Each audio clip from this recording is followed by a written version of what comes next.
Assalamualaikum dan selamat datang ke Pala Bola News. Seperti biasa, Pala Bola News akan menyajikan berita bola sepak terbaik kepada anda semua pada setiap hari.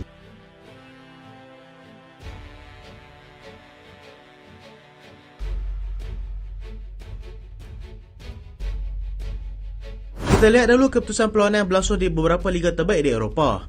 Liga Perdana Inggeris, Liverpool memulakan aksi pembukaan perlawanan liga pada minggu ini dengan kemenangan 3-1 ke atas tuan rumah, iaitu pasukan Wolves. Aston Villa kembali dengan rentak kemenangan apabila mudah membelasah pasukan Crystal Palace juga 3-1. Fulham menang tipis 1-0 ke atas pasukan Luton. Manchester United dimalukan di gelanggang sendiri 1-3 oleh pasukan Brighton. Spurs menang 2-1 ke atas pasukan Sheffield United. Manchester City bangkit untuk menewaskan pasukan West Ham 3-1. Dan Newcastle menang tipis 1-0 ke atas pasukan Brentford. Dan berikut adalah kedudukan semasa Liga Perdana Inggeris.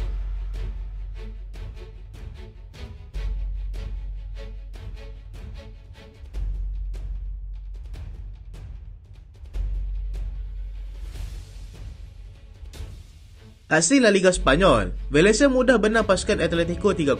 Athletic Club menang selesa 3-0 ke atas pasukan Cadiz. Barcelona mudah membelasah pasukan Real Betis 5-0. Dan berikut adalah kedudukan semasa La Liga di Spanyol.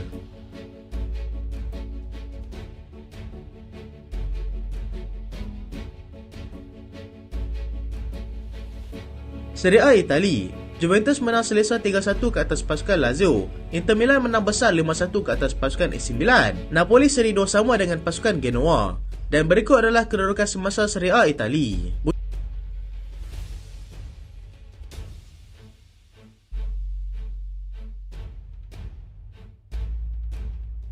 Bundesliga Jerman, Borussia Dortmund menang 4-2 ke atas pasukan Freiburg. RB Leipzig menang 3-0 ke atas pasukan Augsburg. Dan berikut adalah kedudukan semasa Bundesliga di Jerman.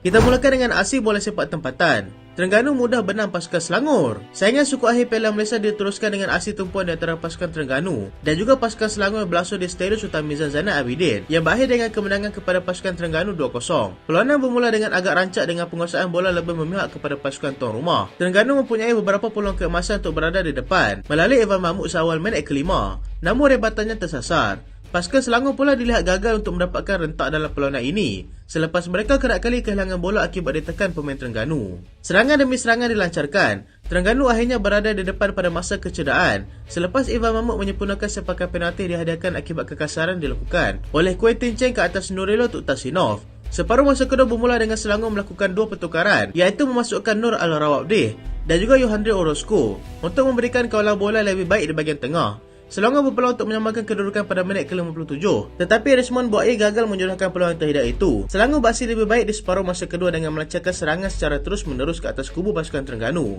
Kelekaan mereka untuk melakukan serangan telah menyebabkan mereka hampir dihukum pasukan Terengganu melalui rematan jarak jauh Habib Harun, tetapi sedikit tersasar. Terengganu akhirnya menemui gol kedua pada penghujung perlawanan selepas Syamil Zamri meledak pada masa kecederaan. Hasil tandukan tajam menewaskan Samuel Somerville. Kedudukan 2-0 itu kekal sehingga wasit penamat, tetapi bekalan dua gol dilihat masih belum mencukupi untuk Terengganu kerana mereka perlu beraksi di Stadium MBPJ untuk aksi timbal balik pada 24 September nanti.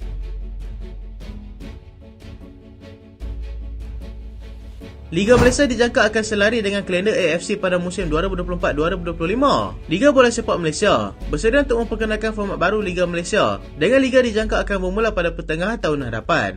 Tidak seperti tahun sebelumnya, pengenalan kalender baru ini dibuat atas beberapa faktor, iaitu faktor kalender AFC dan juga menerima faktor iklim dan hari perayaan. Ini kerana pada akhir tahun, negeri-negeri di pantai timur akan berdepan dengan musim tengkujuh. Sementara di bulan Ramadan pula, dijangka berlaku pada bulan Mac dan Aidilfitri sekitar April. Justru dengan itu, semua faktor ini diambil kira oleh MFL untuk melakukan sesi perbincangan semula dengan pemegang taruh bola sepak negara. Ianya perlu dilakukan kerana mahu memastikan perjalanan Liga di Malaysia selari dengan kalender AFC dan juga untuk memberikan masa rehat yang cukup untuk pasukan yang dapat beraksi di peringkat Asia. Ia juga dilihat dapat membantu untuk meningkatkan prestasi pasukan negara yang mempunyai lebih masa untuk melakukan persiapan tanpa mengganggu fokus pemain kepada kelab masing-masing. MFL akan membuat keputusan tentang perubahan struktur Liga Malaysia ini pada bulan Oktober nanti.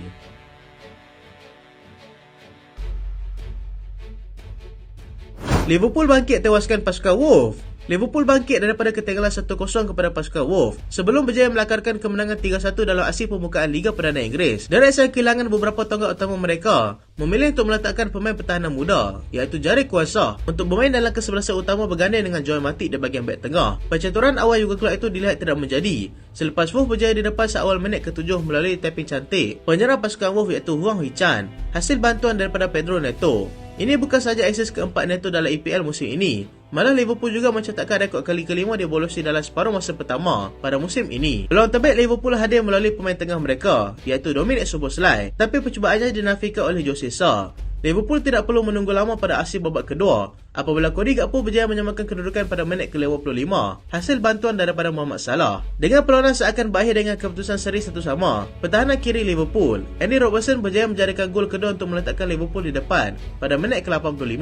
Dan lebih menarik lagi, ianya merupakan hadiah terbaik untuk meraihkan penampilan ke-200-nya bersama The Reds. Harvey Elliott memastikan kemenangan selesa 3-1 buat pasukan Liverpool apabila merembak kencang sebelum terbias terkena kaki pemain Wolves pada minit ke-91. 3 mata penuh untuk pasukan Liverpool yang akan turun berdepan dengan pasukan West Ham di Anfield pada perlawanan seterusnya pada 24 September nanti.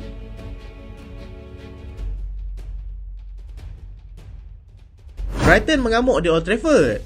Brighton yang turun beraksi di Stadium Keramat Manchester United iaitu Old Trafford selaku pasukan pelawak nyata tidak gentar dengan reputasi itu selepas mereka berjaya untuk memalukan pasukan tuan rumah dengan jaringan 3-1 malam tadi. United yang yakin memburu kemenangan di laman sendiri malam tadi telah menurunkan dua pemain baru mereka iaitu Sergio Reguilon dan juga Rasmus Højlund sebagai kesebelasan utama mereka dalam perlawanan ini. Dilihat bermula dengan baik apabila mempunyai beberapa peluang awal menerusi Marcus Rashford. Namun Manchester United dikejutkan oleh gol pembukaan pasukan Brighton pada minit ke-20 hasil jaringan bekas pemain mereka sendiri iaitu Danny Welbeck. United hampir untuk menyamakan kedudukan menerusi Højlund, tetapi gol tersebut dibatalkan oleh VAR selepas pengadilan mengesan bola sudah keluar daripada padang sebelum hantaran dilakukan. Brighton menambah luka United dengan jaringan kedua oleh Pascal Gross pada minit ke-53 sebelum João Pedro menambah gol ketiga pada minit ke-71 permainan. United akhirnya berjaya mendapatkan gol saguati pada minit ke-73 hasil dapatan kencang pemain muda Hannibal Mejbri. Perlawanan tamat dengan keputusan 3-1 memihak kepada pasukan Brighton.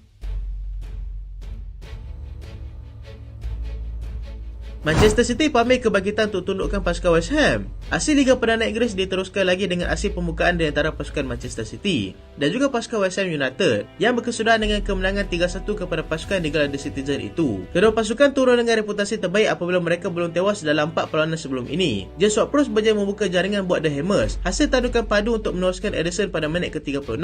Separuh masa pertama tamat dengan keputusan 1-0. Bermula pada babak kedua, City tidak perlu menunggu lama untuk menyamakan kembali kedudukan apabila pemain baru mereka iaitu Jeremy Doku berjaya menjadikan gol pada minit ke-46. Pemain lincah Portugal, Bernardo Silva pula berjaya memanfaatkan kesilapan yang dibuat pemain pertahanan pasukan West Ham apabila mudah menjadikan gol kedua untuk pasukan City mendahului pada minit ke-76. Dan 5 minit sebelum perlawanan tamat, Erling Haaland berjaya menutup peluang kebangkitan pasukan West Ham dengan gol ketiga untuk memastikan kemenangan 3-1 milik mereka yang beraksi selaku tuan rumah malam tadi.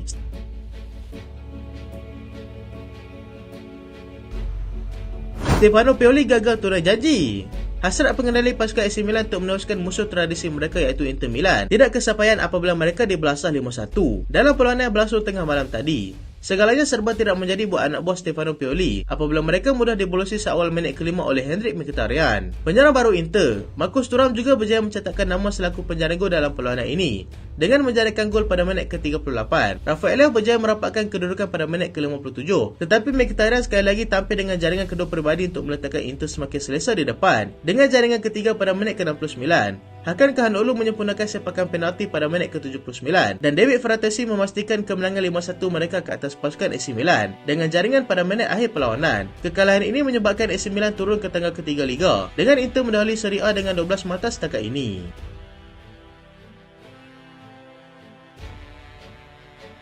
Barcelona pamit tarikh sebenar. Barcelona kembali mendahului La Liga buat sementara selepas mereka mencatatkan kemenangan bergaya 5-0 ke atas pasukan Real Betis awal pagi tadi. João Felix yang diturunkan selaku kesebelasan utama pasukan membalas kepercayaan tersebut dengan jaringan pembukaan pada minit ke-25. Robert Lewandowski kembali menemui sentuhan jaringan apabila dia akhirnya berjaya menamatkan kemarau golnya dalam musim ini dengan menjadikan gol kedua pada minit ke-32.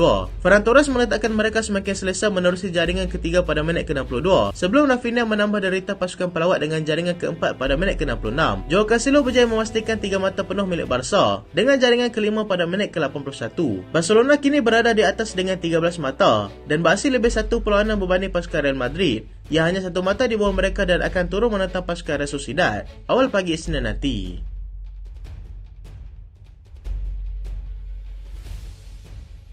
Cristiano Ronaldo mahu saman Juventus. Bintang bola sepak pasukan Portugal, Cristiano Ronaldo, diberitakan mahu menyaman bekas majikannya iaitu pasukan Juventus. Ekoran isu gaji yang tidak dibayar sewaktu era Covid yang lalu. Ronaldo menghabiskan masa selama 3 musim dengan pasukan tersebut, berjaya merekodkan sebanyak 101 gol dalam hanya 134 penampilan yang dilakukannya. Menurut daripada media daripada Eropah, Juventus meminta untuk menangguhkan bayaran gaji sebanyak 19.9 juta euro bersamaan dengan 99.5 juta ringgit Malaysia sewaktu tempoh pandemik melanda.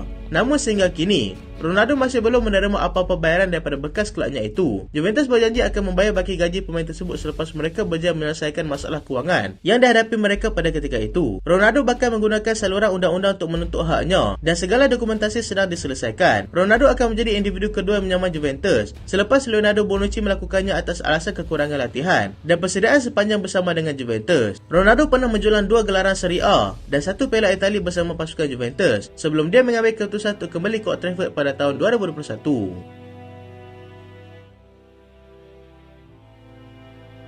Jadon Sancho akan dilepaskan pada Januari nanti. Pemain Manchester United, Jadon Sancho, telah diberikan lampu hijau untuk dia meninggalkan pasukan pada jendela perpindahan bulan Januari nanti. Perkara itu dilihat semakin menjadi realiti selepas dia kini akan diketepikan oleh pengurus Manchester United iaitu Erik ten Hag di atas kontroversi yang pemain itu timbulkan. Selain Sancho, Alejandro Garnacho juga dilihat bakal meninggalkan Manchester United dengan Real Madrid sedang menilai prestasi pemain muda itu.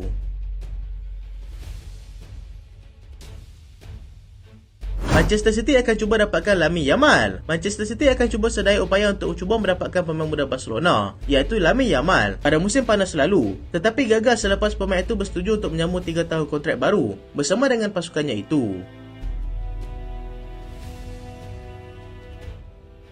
Liverpool positif untuk dapatkan Piero Hincapié. Liverpool yakin untuk cuba mendapatkan bintang Bayer Leverkusen, Piero Hincapié. Dengan perbincangan sudah berada di peringkat seterusnya, mereka cuba menawarkan sebanyak 48 juta pound kepada pasukan Bayer Leverkusen untuk mendapatkan pemain tersebut. Arsenal terus buru Martin Zubimendi. Arsenal akan meneruskan minat mereka untuk mendapatkan pemain Real Sociedad, Martin Zubimendi, dengan akan mengaktifkan klausul perpindahan pemain itu pada bulan Januari nanti. Mereka mungkin berdapat saingan hebat daripada Barcelona kerana pemain tersebut merupakan pemain digemari oleh Xavi. Hugo Ekitike akan tinggalkan pasukan Paris Saint-Germain. Hugo Ekitike dilaporkan akan meninggalkan pasukan Paris Saint-Germain pada Januari nanti dengan dia akan menyertai salah sebuah kelab di EPL. Dia juga pernah dikaitkan dengan pasukan West Ham United pada musim panas yang lalu.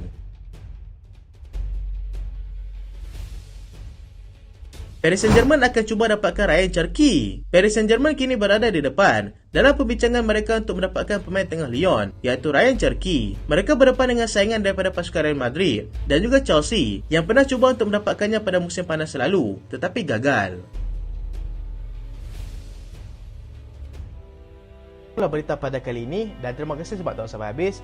Jangan lupa like, jangan lupa share, jangan lupa subscribe. Aku Solian. Assalamualaikum.